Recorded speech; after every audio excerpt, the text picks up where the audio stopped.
Британско-европски самит во Лондон, 5 години по Брекзит, британската престолнина е домаќин на средбата, која има за цел да ги подобри односите меѓу двете страни, особено во поглед на прашањата за одбраната. Британскиот премиер Кир Страмер, кога стапи на должност минатиот јули, вети дека ќе обнови соработката со Унијата, ги пречека претседателката на Европската комисија Урсула фон дер Лајен и претседателот на Европскиот совет Антонио Кошта.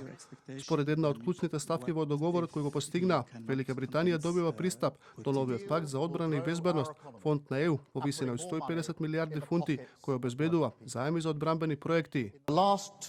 Велика Британија се врати на светската сцена. Ова е значаен договор меѓу Европската унија и независна Велика Британија и означува нова ера во односите. Договорот е добитен за нас. Најдобриот од било која земја надвор од Европската унија. Договорите договорени денес, тоа е долг список, но покажува колку многу постигнавме.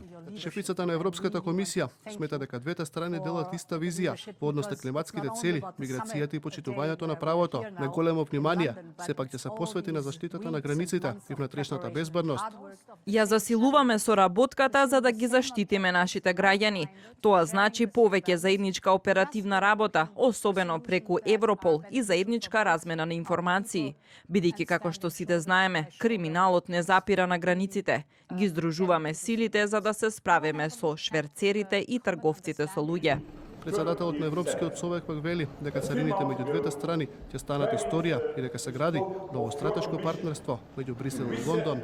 Имаме многу амбициозен патока за враќање на единствениот пазар, не за царините, туку за подобро работење заедно како соседи, партнери, сојузници, но и пријатели. На самитот беа договорени уште неколку точки за кои двете страни спореа во изминативе години. Во иднина, британските туристи ќе можат слободно да патуваат во земјите членки на Унијата, без да чекаат на границите.